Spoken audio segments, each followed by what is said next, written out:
Ainda agora há pouco, no intervalo, eu brincava com o Padre Jonas, como o Espírito Santo é criativo. Eu fico impressionado de ver a quantidade e variedade de dons e carismas que o Espírito vai suscitando em todas as partes para a ação e construção do reino. Eu tinha recebido uma mensagem da comunidade Jesus Menino, lá de Petrópolis, que trabalha justamente com os especiais do reino. Crianças e adolescentes e jovens especiais, que são ali acolhidos e têm uma família digna e vivem em comunidade, né? Então o Tônio, que é o fundador, fez questão de dizer, e o recado vale para nós todos, que aqueles pequeninos do reino estão em oração por nós que aqui estamos. Eles estão diante do sacrário, alguns estão acompanhando e se revezando e em oração. E eu até brinquei com ele, uma intercessão dessas vale por 10 cercos de Jericó, porque afinal de contas eles estão muito perto do Senhor, né? Então que nós todos nos sintamos em comunhão e com certeza não apenas a comunidade Jesus Menino, mas tantas outras pessoas no Brasil e em outros países que nos acompanham pelas ondas da Canção Nova estarão em união conosco na oração, na intercessão e também na reflexão. Eu queria ir concluindo aquela nossa primeira parte, porque vocês sabem que o texto da campanha da fraternidade usa o método ver, julgar, agir. É um método que foi consagrado na nação católica e basicamente é o seguinte: o ver usa as ciências, sociologia, antropologia, estatísticas e tudo mais, para a gente ver o que acontece na realidade, as formas de violência, as formas de injustiça praticadas, as formas de exclusão no nível pessoal, em nível comunitário, familiar e assim por diante. O julgar é um momento mais teológico, é nosso. Aí é a própria igreja que, à luz da Bíblia, à luz da grande tradição, à luz da sua própria doutrina social, vai procurar lançar luzes sobre o tema, sobre o problema do medo, do problema da violência, das injustiças, o que a palavra de Deus tem para nos dizer. E o agir são então propostas para uma ação concreta e transformadora da realidade.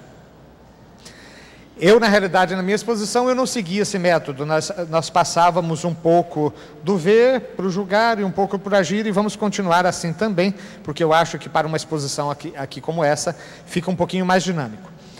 Mas ainda tem um aspecto interessante que o nosso texto base apresenta, além daquelas formas de violência que nós vimos, né? Existe a violência pessoal, existe a violência familiar, existe a violência social, como é o caso, por exemplo, da miséria, da fome, da falta de trabalho. São formas de violência, ou pelo menos podem gerar situações de violência. Existem violências estruturais. Gente, vocês acreditam que ainda existe trabalho escravo no Brasil? Lá em Brasília, na CNBB, nós estamos apoiando uma proposta de emenda constitucional que diz o seguinte: se uma fazenda, uma propriedade for flagrada com trabalho escravo, aquela terra é confiscada para fins de reforma agrária. Agora, é impressionante que ainda seja necessário pensar nisso. Trabalho escravo realizado no Brasil. Nós vamos refletir proximamente sobre um outro problema que está diretamente ligado com isso: tráfico de pessoas. Existe no Brasil um mercado de pessoas que são cooptadas das suas famílias, das suas terras, normalmente como promessas de bons empregos, de bom futuro, etc. Quando percebem, estão sendo levadas ou para exploração sexual, inclusive de crianças, ou para trabalho escravo, e às vezes até para doação de órgãos. Então vocês vejam como que é amplo essa situação. Então, são violências, formas de violência, muitas vezes, que adquirem a característica estrutural, ou seja, falta de legislação, falta de presença do Estado, ou então por legislações iníquas, né, que acabam atuando de maneira destruidora. E aqui eu queria chamar a atenção para 3 conceitos que o Catecismo da Igreja Católica nos traz e que são importantes para nós. O primeiro deles é a objeção de consciência. Sabe o que é isso? Objeção de consciência significa que nenhum profissional é obrigado a fazer alguma coisa que vai contra a sua consciência.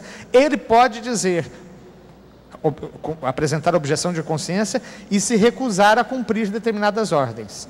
Por exemplo, uma enfermeira recebe uma ordem de preparar uma curetagem para aborto.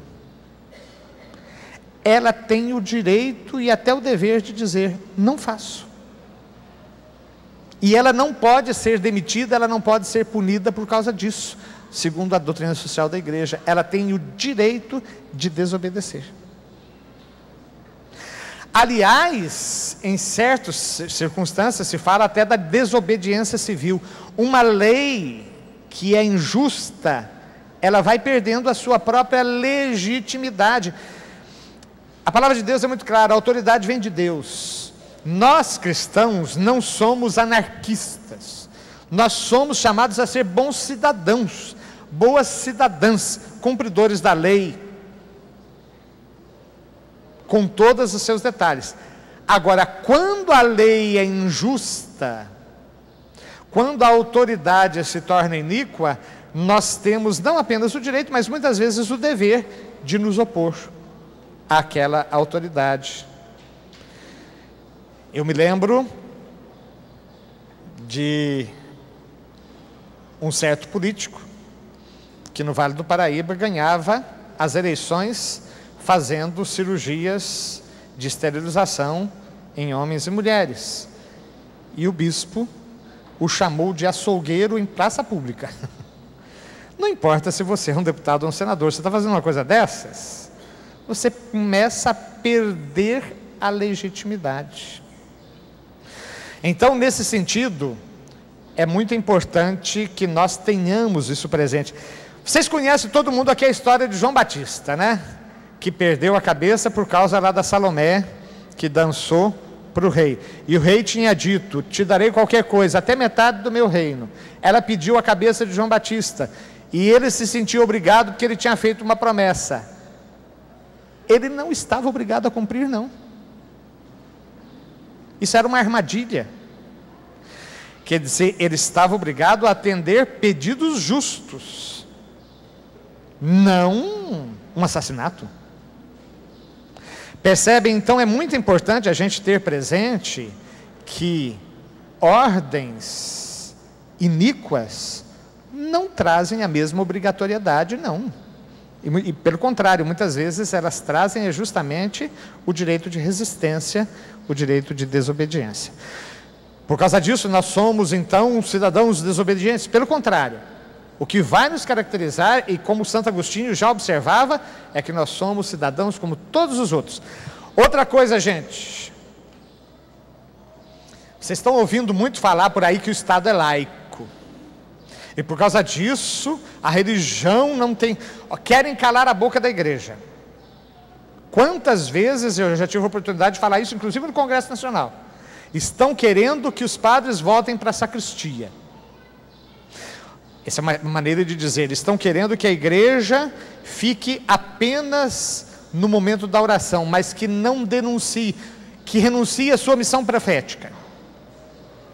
Ora, o Estado é laico, mas o povo é brasileiro.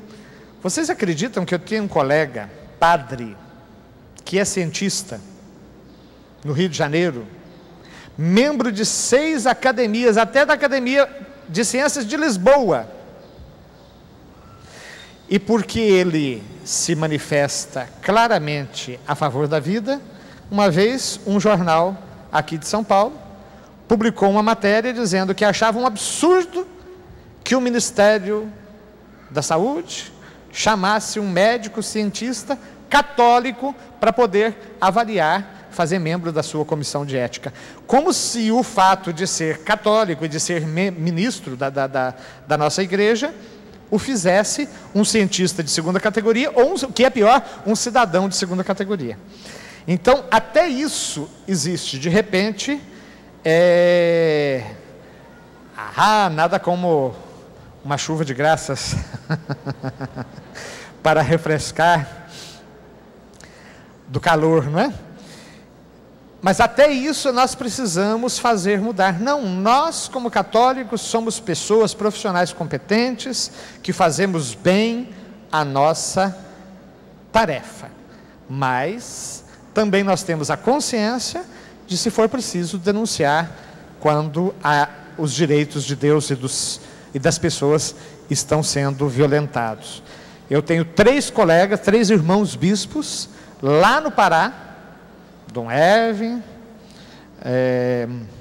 que está lá no Xingu, sendo ameaçado, R$1 milhão pela cabeça do bispo. R$1 milhão estão oferecendo pela cabeça do bispo. Por quê? Ele denunciou exploração sexual de menores, ele denunciou tráfico de pessoas, ele denunciou violência contra os povos indígenas da região, da Amazônia.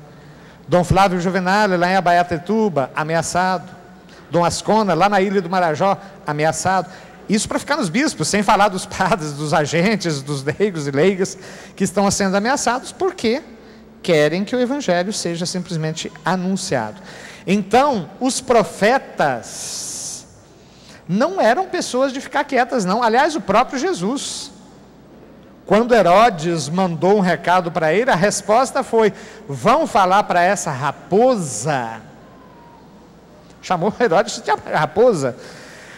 Eu gosto muito de ler o livro do profeta Amós, o profeta da justiça social. Olha, leiam o livro do profeta Amós para você ver a linguagem que ele usava contra certas pessoas da ocasião. Chegava a chamar certas madames que viviam explorando o povo, que viviam comendo do bom e do melhor enquanto o povo estava passando necessidade, chegava a chamar de vacas de Bazã, que vão ser expulsas daqui com o ferrão do vaqueiro, as colocando em fila para que possam então procurar o próprio caminho. Então vejam, Jesus uma vez pegou no chicote, hein? Para expulsar os vendilhões do templo. Isso significa divulgar a violência? Absolutamente. Mas significa levar a sério, quando estão em jogo, os direitos das pessoas, e não simplesmente se calar. Eu me lembro de uma pessoa que trabalhou comigo numa paróquia, foi por sinal a minha última paróquia aqui em São José dos Campos, uma pessoa muito querida, e que viu uma cena de violência contra um velhinho na rua, em que alguém literalmente o chutava, e ela começou a gritar e dizendo para os outros: vocês estão aí, não vão fazer nada. E aí a resposta foi: minha filha, você ainda não reconhece o lugar onde você mora? Aqui é um lugar violento, e é assim mesmo, vai se acostumando. Não, não é essa a atitude do cristão, absolutamente. Agora, nós vamos gerar mais violência? Não. Nós vamos trabalhar com as nossas armas, que são as armas do Evangelho, da Palavra de Deus, as armas da misericórdia, a caridade como critério de avaliação. Misericórdia significa estar perto da miséria do outro. Fazer como Jesus faria. Em cada circunstância se perguntar: o que Jesus faria se ele estivesse no meu lugar aqui? Pelo menos, ele iria se aproximar daquela vítima e ele iria, com certeza, curar as suas feridas e se colocar ali, do lado, para sofrer juntos e, se for o caso, até apanhar junto. Mas simplesmente deixar passar, corrido, não iria fazer. Claro, essas coisas são muito desafiadoras, são extremamente exigentes, e por isso que nós precisamos, nessa luta da violência da não violência ativa, né, que olha o outro como irmão, mas que ao mesmo tempo não abaixa a cabeça, olha o outro como irmão, mesmo que seja um agressor, e vai questionando por conta da sua própria violência. E de repente a gente vai perceber que aquele que parecia ser um monstro, na realidade, é alguém que simplesmente não teve a chance, quem sabe, de ter uma família, de ter uma educação adequada, ou está vivendo sob drogas, sob bebida, sob determinadas circunstâncias que até fazem com que a sua liberdade se perca.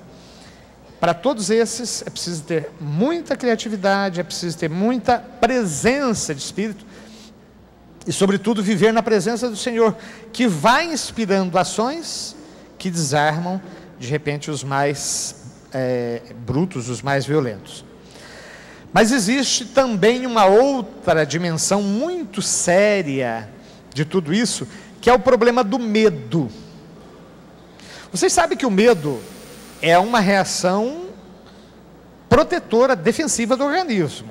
É claro que se eu estou assim, andando e vejo uma cobra, e aquela reação de medo é uma defesa do organismo.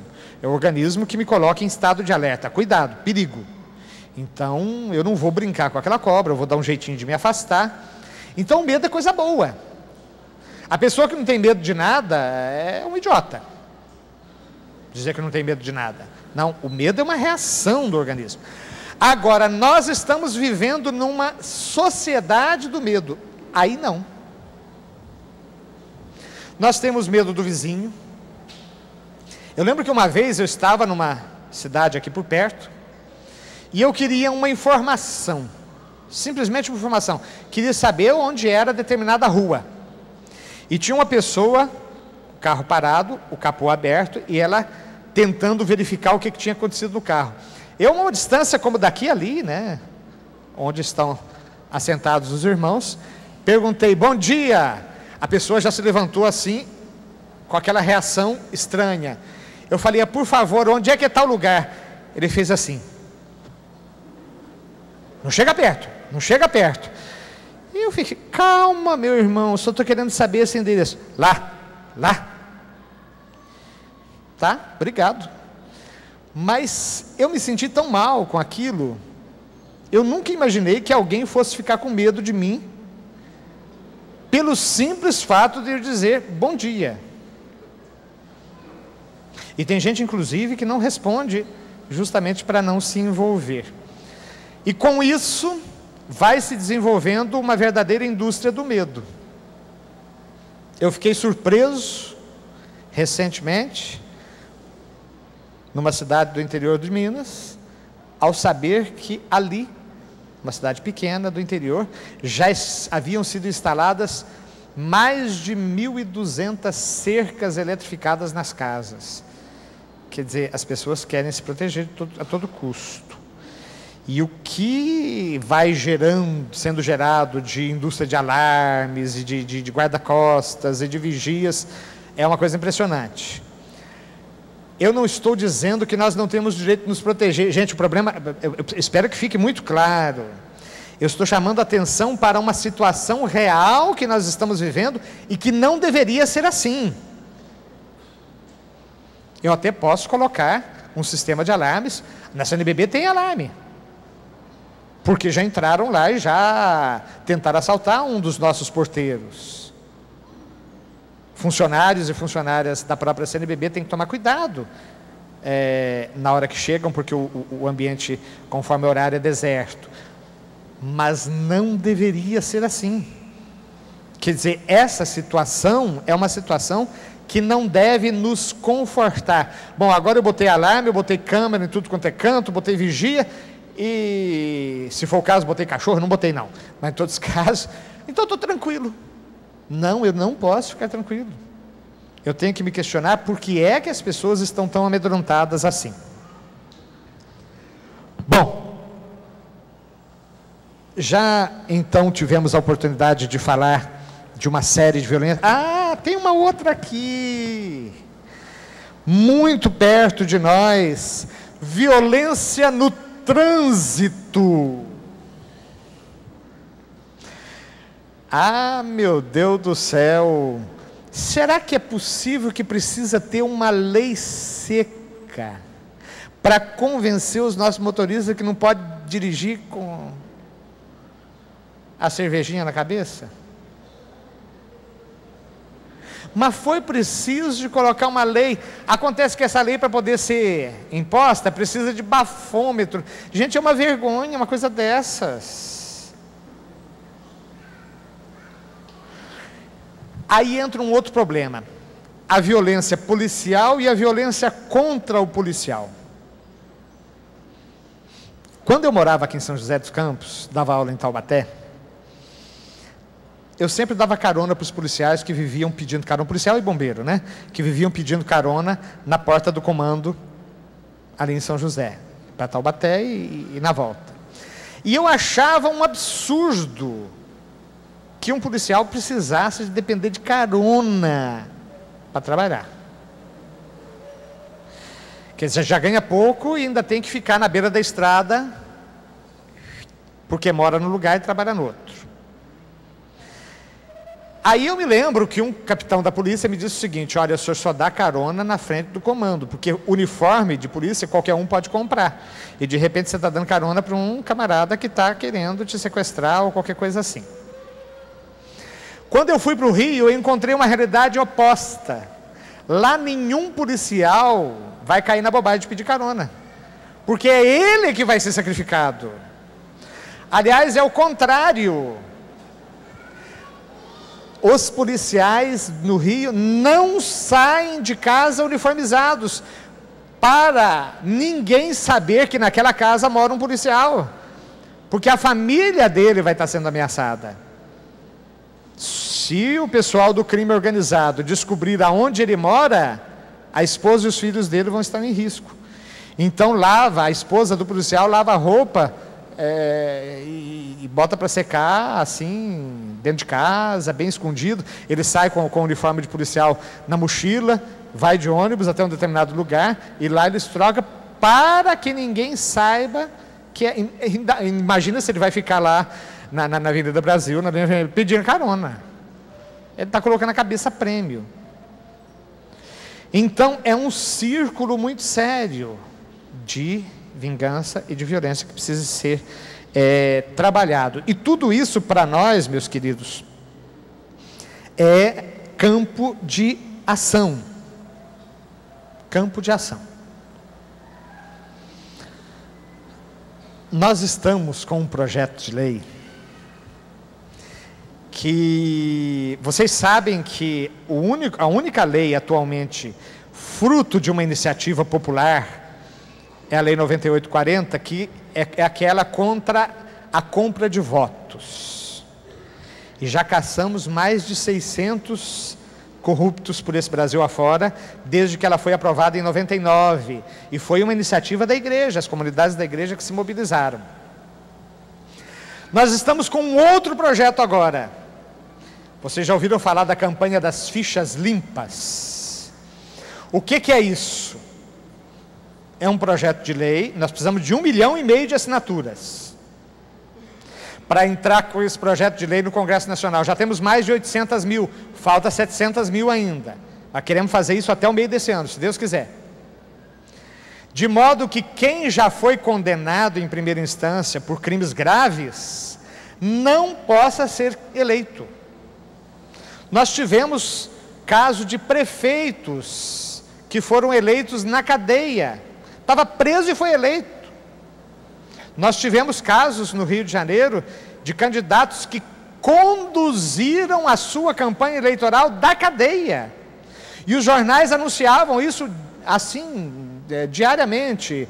O candidato ou a candidata está presa e deu a orientação para o seu comitê.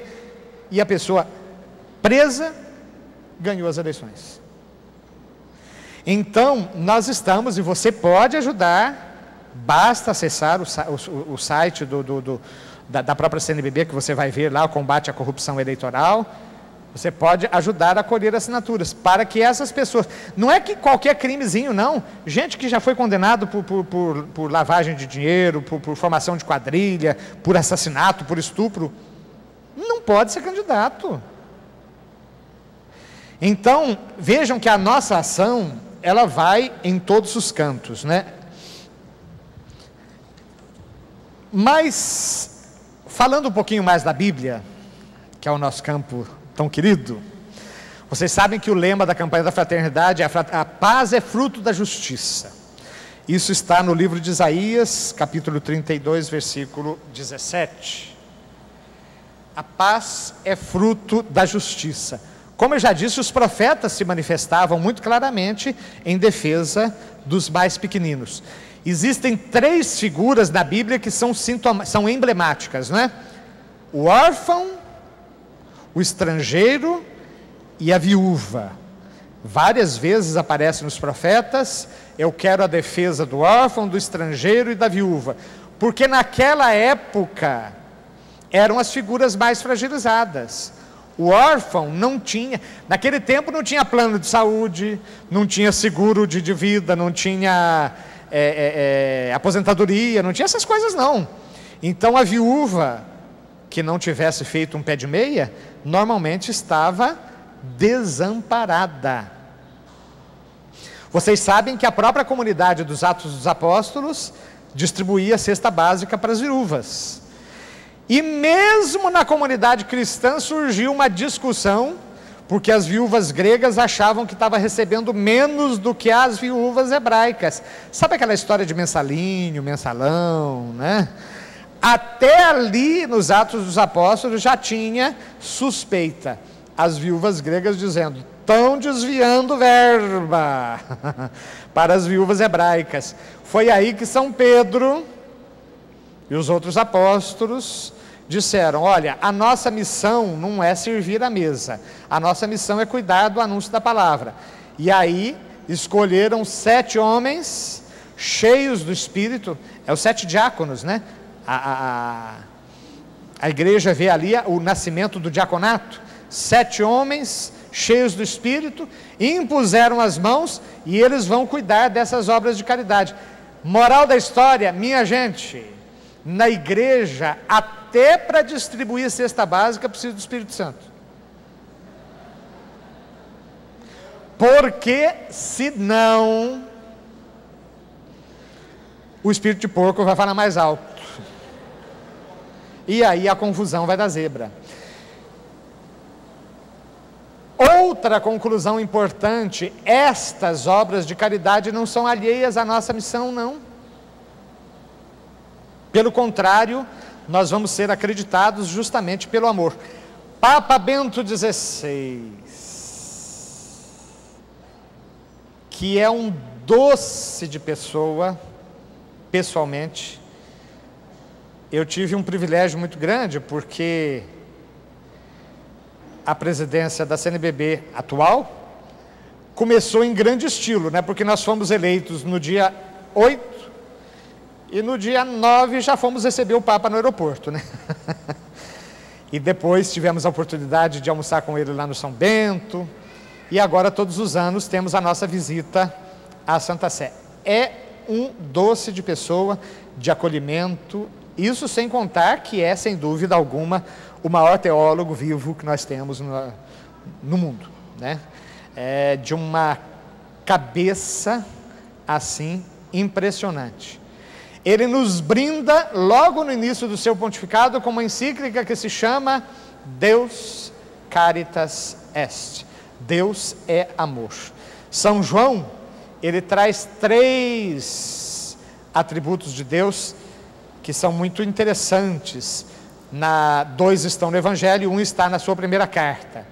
Deus é Espírito, e os verdadeiros adoradores hão de adorar em Espírito e verdade. Deus é luz, e nele não há treva alguma. E na primeira carta, Deus é amor, e aquele que ama, esse conhece a Deus, e aquele que não ama, não conhece a Deus, porque Deus é amor. Essa encíclica do Papa Bento XVI, depois de falar da trindade que é amor, vai pegar toda a sua terceira parte para falar da igreja que com a sua caridade social manifesta o rosto amoroso de Deus.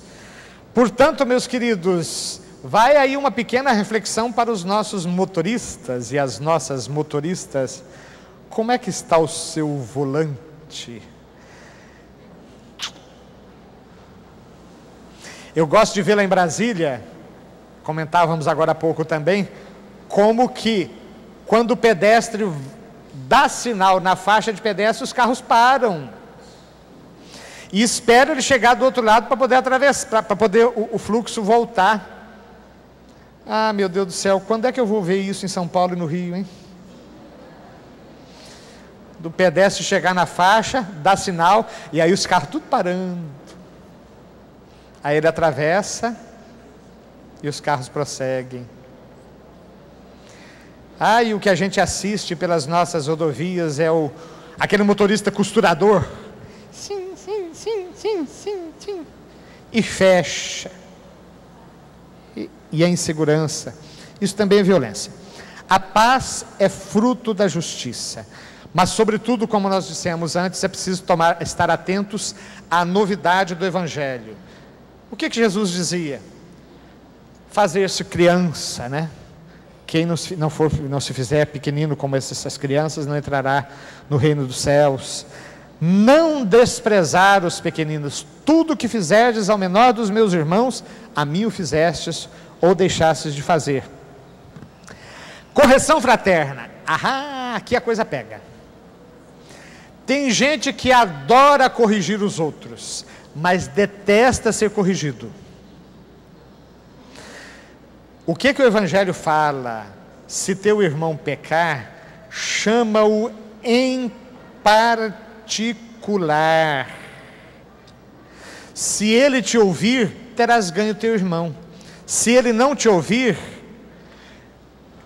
chama 2 ou 3 testemunhas. Mas é qualquer pessoa que vai passando na rua, não, meu irmão, vem cá, testemunhar aqui, não. Pessoas que possam realmente ajudar a resolver o problema.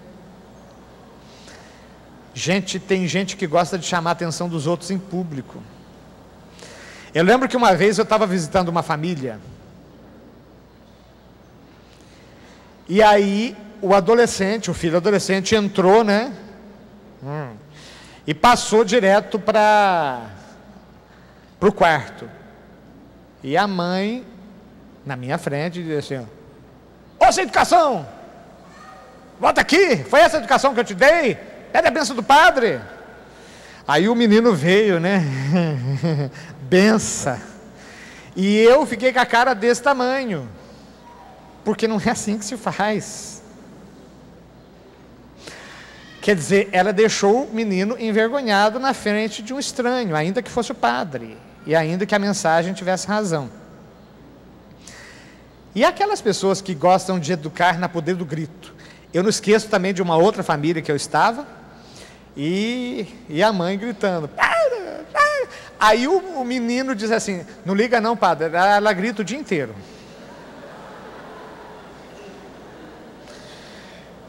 Quer dizer, quando você tem que gritar, é porque você já perdeu a autoridade, há muito tempo.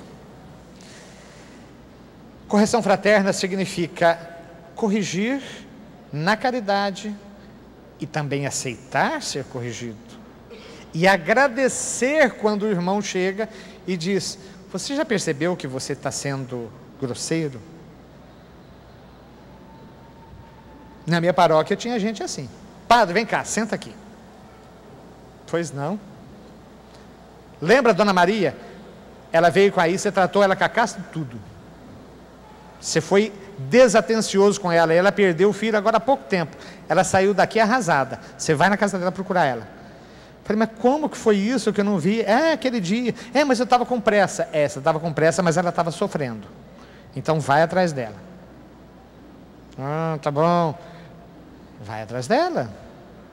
E graças a Deus que aquela pessoa me alertou. Com caridade. Não com pedras, né? A comunidade cristã vivia unida na fração do pão, na oração, na doutrina dos apóstolos. Os cristãos tinham tudo em comum, dividiam seus bens com alegria, e não havia necessitados entre eles. É essa comunidade que nós queremos construir. Jesus, o príncipe da paz. Tão bonita essa expressão. Cristo, nossa paz. E Ele é aquele que dá a paz. João 14, versículo 7. Eu vos deixo a paz, eu vos dou a minha paz. Não como o mundo a dá. O próprio ressuscitado aparece no meio dos apóstolos, fechados com medo, e diz: a paz esteja com vocês. E São Paulo, na carta aos Filipenses, traz aquele hino tão bonito que nos é tão caro, né? E eu tenho certeza que muitos de vocês o sabem de cor. Tende em vós os mesmos sentimentos que são os de Cristo Jesus. Ele que, sendo Deus, não fez caso do seu ser igual a Deus, mas se esvaziou, se aniquilou, se fez obediente até a morte e morte de cruz. Eu costumo dizer que a salvação se dá na contramão. Motoristas, não levem isso ao pé da letra, por favor. A salvação acontece na contramão. Como assim? O que é o pecado original? Tem muita gente que fala que o pecado original tem a ver com o sexo. Não tem nada a ver. Pecado original, na sua essência, é essa desobediência do querer ser igual a Deus. Se comerdes daquela fruta, da ciência, do bem e do mal, os vossos olhos se abrirão e vós sereis iguais a Deus, conhecedores do bem e do mal.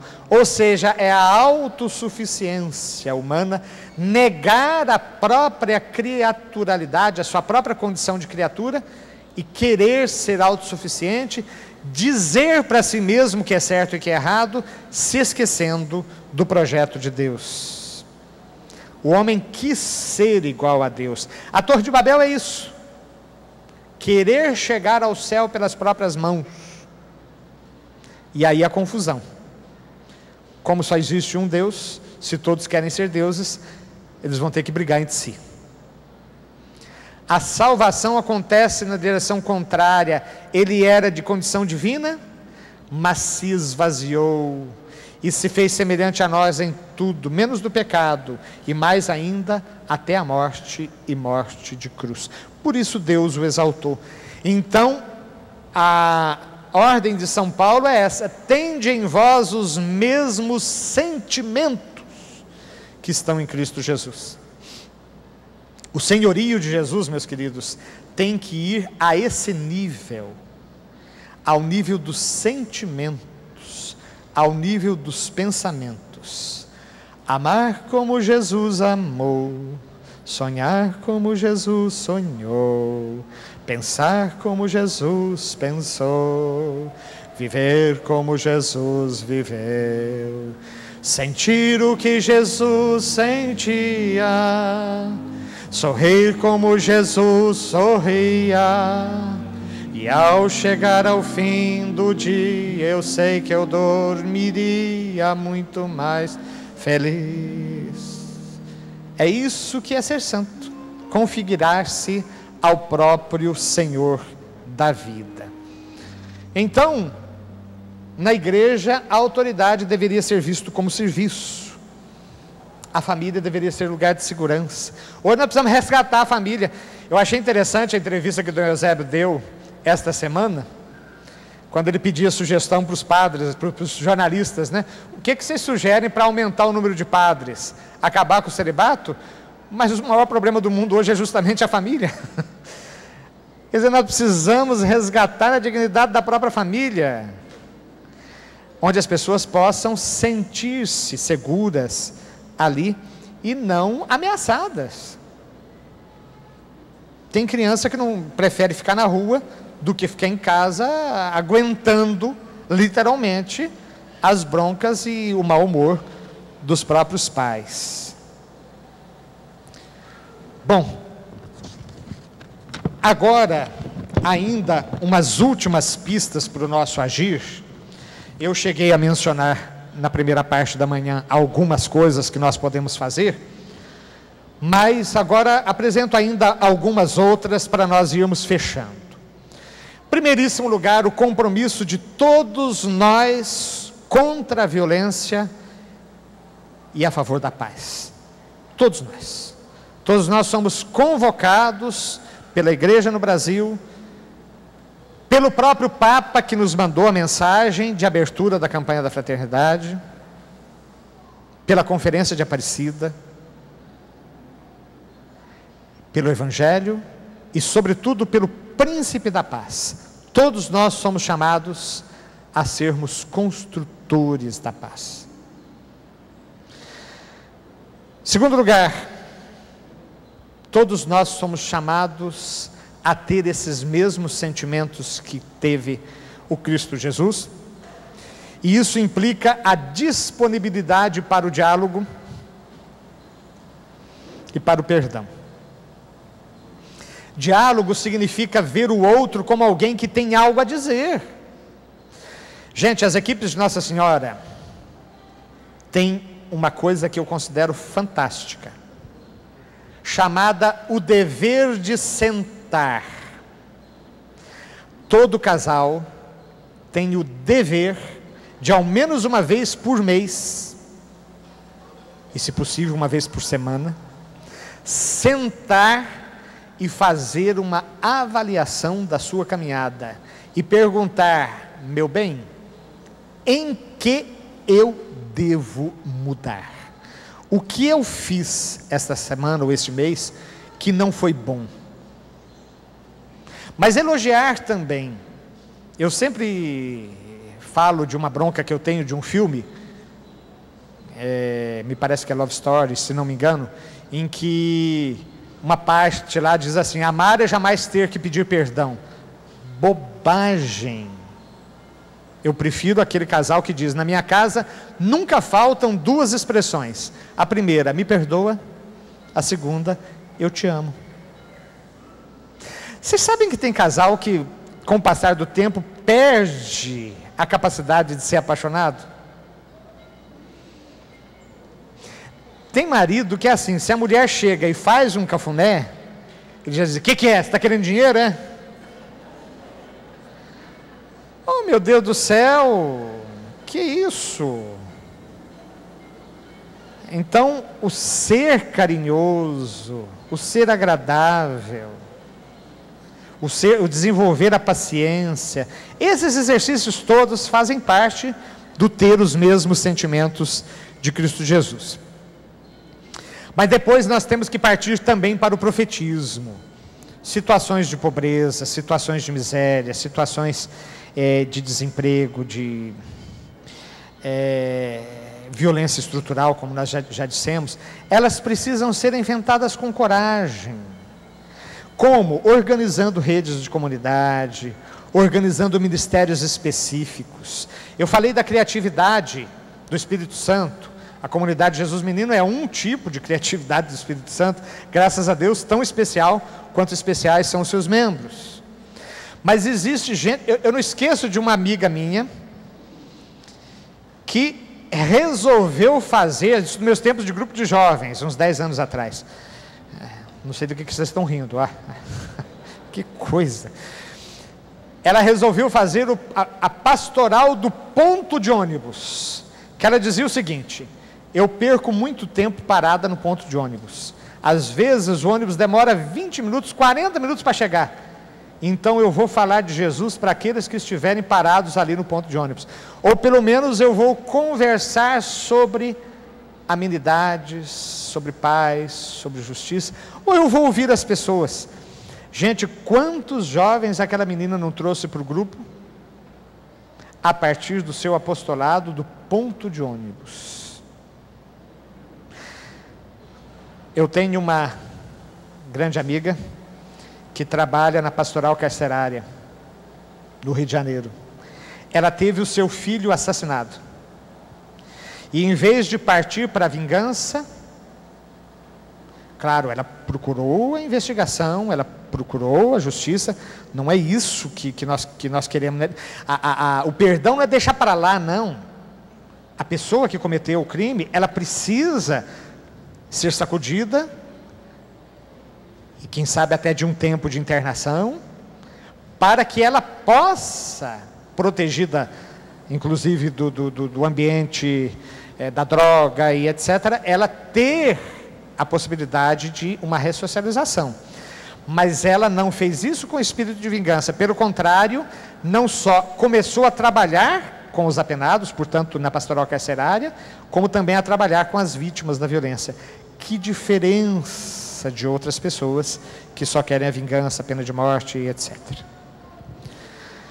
Outra coisa que nós podemos fazer é romper com essas visões de guerra que certos programas... Vocês já viram certos programas de rádio e televisão e de jornal? Tem certos jornais que se a gente torcer sai sangue.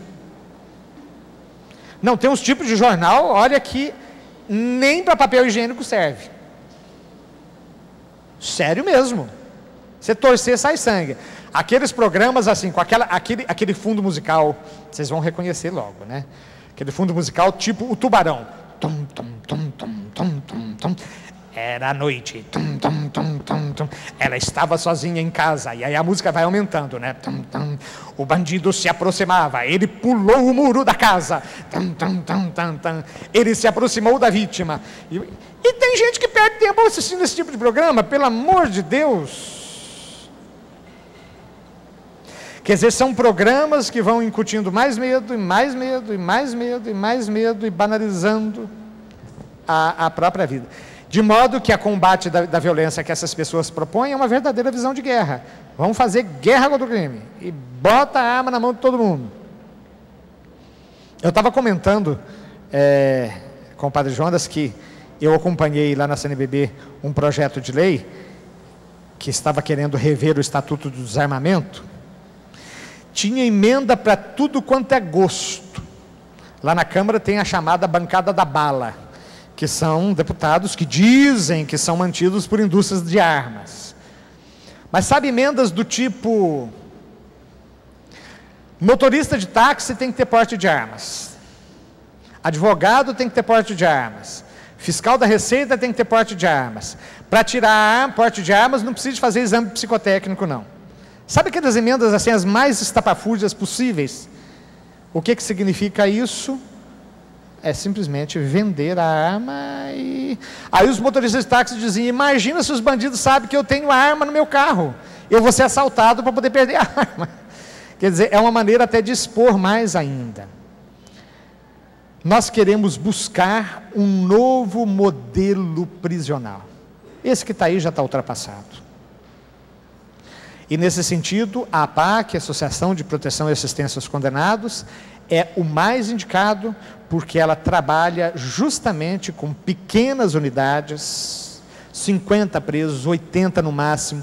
Eles trabalham lá dentro, eles têm assistência psicológica, eles têm assistência religiosa, tem um ritmo pesado. Não é qualquer um que aguenta, não. Mas realmente nós temos ali um sistema que funciona e que converte e que ressocializa. E nós vamos buscar também, evidentemente, parcerias aonde for possíveis. Que os nossos católicos estejam presentes em todas as partes, que estejam presentes, já falei dos conselhos de direito, conselhos de saúde, municipais, estaduais, federais. Nós temos que estar presentes em todos os cantos, para que as próprias leis sejam decididas a favor da vida, a favor da família, a favor do bem comum, pela ética, né? Pela justiça, pelo direito. Última observação, que fica aí como uma proposta, né? O próprio governo federal estará realizando, em agosto deste ano, a Conferência Nacional de Segurança Pública, que vai ser precedida pelas conferências estaduais, né, e municipais, pelo menos naqueles municípios que têm já um determinado tamanho.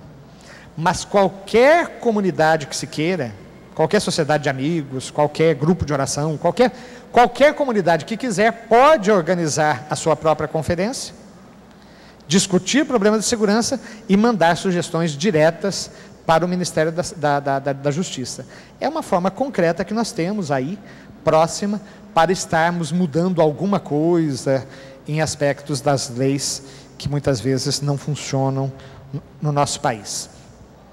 Mas, sobretudo, meus queridos, fica para nós, mais uma vez, essa palavra tão significativa de São Paulo, né?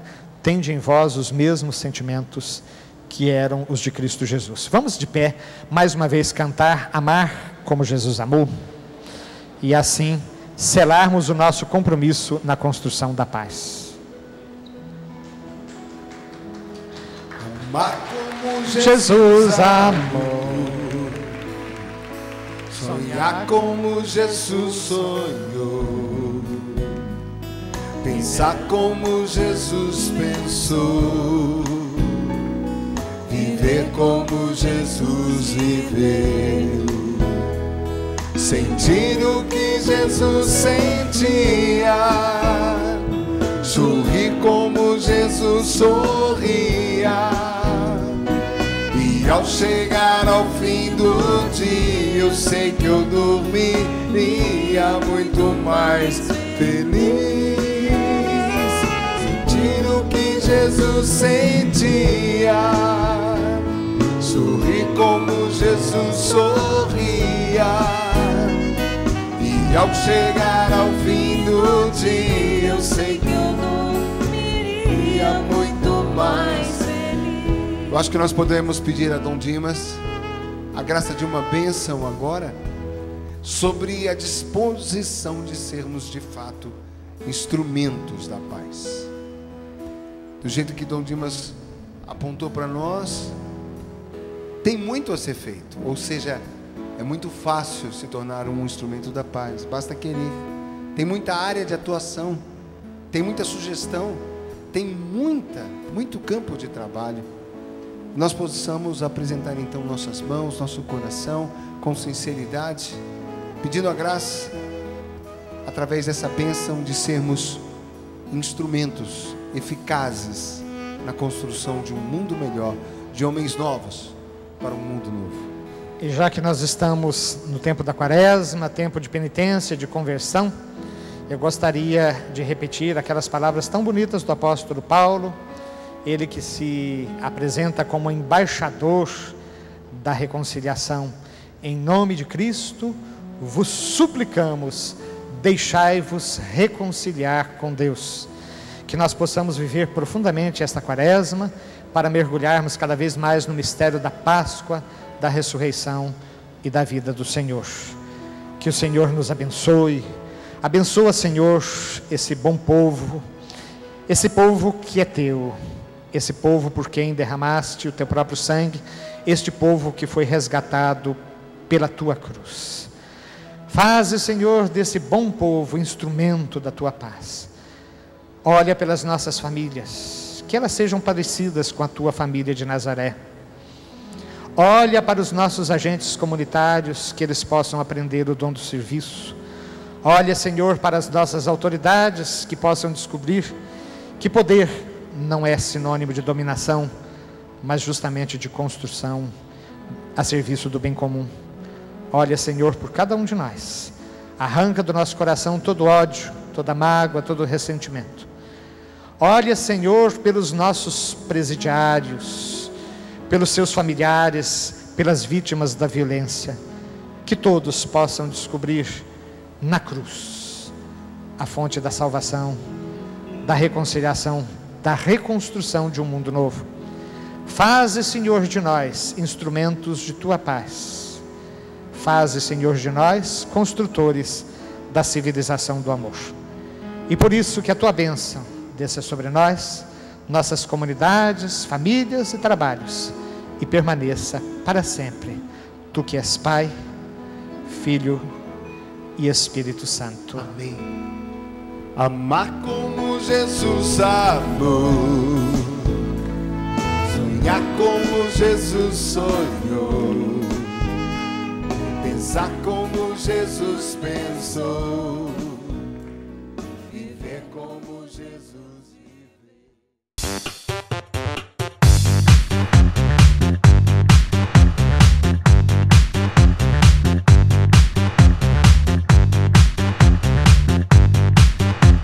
CançãoNovaPlay.com. Assine já!